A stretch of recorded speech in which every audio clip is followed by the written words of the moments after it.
A group of House Republican lawmakers are championing long-shot legislation aimed at preventing illegal immigrants from ever becoming American citizens. The No Citizenship for Alien Invaders Act was introduced by Congressman Cory Mills of Florida and backed by three of his fellow House Republicans.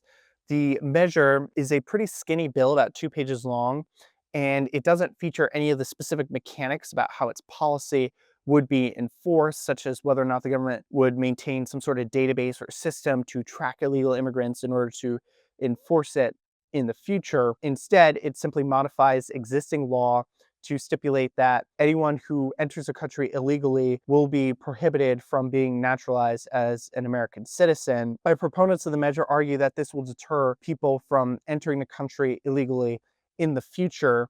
Now, notably, this piece of legislation would face significant headwinds at ever becoming law. If it were to pass the House, it would likely face a Democratic filibuster in the Senate that would require 60 votes to break. And notably, Republicans only have 53 seats in the Senate right now. But what Mills and others are doing with this piece of legislation is they're trying to pitch different ideas to enact President Trump's immigration agenda to dovetail with the work that Republicans are doing right now on a broader border security package, which is part of Trump's big legislative agenda that he's hoping to get through the Congress by Memorial Day, is what the timeline that GOP leaders have given. In tandem with that broader border security bill that Republicans are working on, they have also been trying to pursue kind of low-hanging fruit type legislation. Things like the Laken Riley Act, and what Congressman Cory Mills and others are pitching right now is another low-hanging fruit type legislation that they could try to